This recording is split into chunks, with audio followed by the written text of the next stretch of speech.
So what we're going to do now is we're going to merge all of these elements together to talk about how you can manipulate your curvature of your golf ball and how you can even try to retain the same curvature on your golf ball, assuming that you're hitting a wedge or a driver if you want to hit a straight ball every single time. Right? So again, let's say for the sake of this argument that my club path with a wedge is 0 degrees, the ball's in the middle of my stance, I'm hitting it super straight, okay? Well, what we know is moving the ball further up in our stance is going to influence what? It's going to influence the club path more inward, right? Your angle of attack will be more ascending. You will hit more up on the ball when you put the ball further up in your stance, assuming you make the exact same golf swing on both. But your club path will move inwards. So if you had a 0 degree club path with your wedge, you know that when you put the ball further up with your driver, sure, you will have a more ascending angle of attack, but you will also have a more inward club path. So it's possible your club path gets to -3, for example. Again, similar to what I drew on the board before. Well, what happens if I want to try to hit the same straight ball with my wedge like I did with my driver? Well, now what you remember from the first video I explained was that when we shift our baseline on the floor, so instead of aligning ourselves straight, if we align ourselves more closed, we are altering the depth to our lead arm and its relationship to the golf ball. Don't forget, the lead arm's relationship to the chest has not changed. So the structure of how my arms are going up in this whole upper body scenario has not changed at all. It is no different than it was if my alignment was square.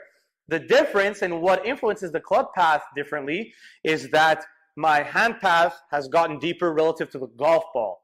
And that will allow me to swing more from the inside when I close my alignment. Meaning for a right-handed golfer, I drop my right foot back and I align myself more to the right. And so you can use both of these elements together to allow you to hit a pretty similar golf ball, right? So if I'm dead square, again, for the sake of this argument, we're going to say I have a wedge in my hands. We're going to say that the ball position is right in the middle. We're going to say that this golfer is coming into the golf ball super neutral with the club path, and they're hitting these straight balls, very minimal curvature, okay?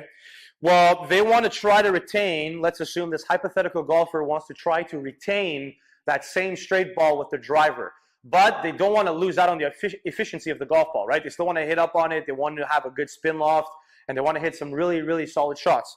Well, if you're going to put the ball further up in your stance to improve your angle of attack in a very upward direction, meaning you're going to be more ascending, you're going to understand also now, based on the theory that I just explained previously, that you're also going to have a more inward club path. You need to counter that inward club path to give yourself the same one that you had on your wedge, right? So if this was 0-0 and you move the ball up, and let's say for the sake of argument, now you're hitting up on the driver, but your club path has gotten to -3, more inwards. Well, if you want to counter that and bring the club path back to 0, you can keep the ball up in your stance. But the difference is now what you have to do is you have to change your alignment through the ground so that you can get a deeper lead arm. And now the relationship of the lead arm coming down is going to change relative to the golf ball. It's going to be more inwards. And all of a sudden, my club head's relationship to the golf ball is going to change. It's going to be more inwards as well.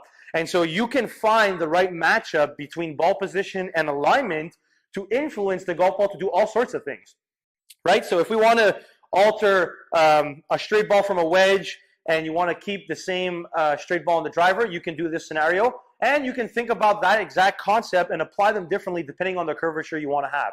So obviously we can go over hundreds of scenarios of saying, you know, if I align my body to the left and I put the ball more back in the stance, that's going to give myself a similar type of ball flight as well, except now my angle of attack will decrease, right? If we take the exact same scenario we just explained, but now we actually inverse the two changes, meaning now we're going to put the ball more back in our stance, what happens, right? So again, let's say that I'm at 0 and 0. Let's say I'm hitting a dead straight ball and I'm at 0 degrees with my club path, angle of attack is pretty good, and my alignment is square. Well, if I put the ball more back in my stance, my angle of attack will go downward more, meaning it's going to be steeper, right? I'm going to have a more negative angle of attack, more descending. Well, that also is going to mean that your club path will be more inwards because the arc of the club head is going to come from this position more when the ball goes back than if the ball goes forward where it's going to come more inwards. So putting the ball further back will make your angle of attack more down, but it'll also move your path more right. So if you want to play this type of shot, but now have a very similar curvature that you had before, now you can actually alter the ball position by opening your alignment. And so the ball position being further back and my alignment being more open, the two will counter each other if you find the right severity of both. So if you find the right quantity of how far back the ball should be and how open your alignment should be, if you find that right matchup that equal each other and they cancel each other out, you can have the exact same club path like you had when the ball was in the center. But you have to change both variables equally. So you can play all sorts of different scenarios here. Also, don't forget something that I'll add as a bonus. When you put the ball further back in your stance, this also means that you are going to have naturally more leading edge into the ground, right? You're going to have a much lower loft being delivered. Obviously, the more up in our stance we put the ball, we're going to deliver more loft on it because I can't have as much shaft lean when the ball's further up. Well, if you put the ball further back, you're going to have more shaft lean, meaning you're going to have a lower dynamic loft, right? All of a sudden, now your ball's actually going to be higher or lower as well. So you need to take all of these things into consideration when you're out there playing and use it to your advantage. I mean, knowledge is power at the end of the day. The more you know, the better you can adapt. So if you're trying to keep the ball down, well, you can alter those two variables and move them back, the ball back. If you want to hit the ball more up, but keep the same curvature, you can move the ball more up, but close your stance a little bit. There's a lot of different ways you can change your golf ball to be either more up, more down, more left, more right, without necessarily changing the golf swing, just by changing the variables within your setup. So the more you know, the better it is, the better you'll be able to adapt, and you can start to use this to your advantage when you're out on the course playing.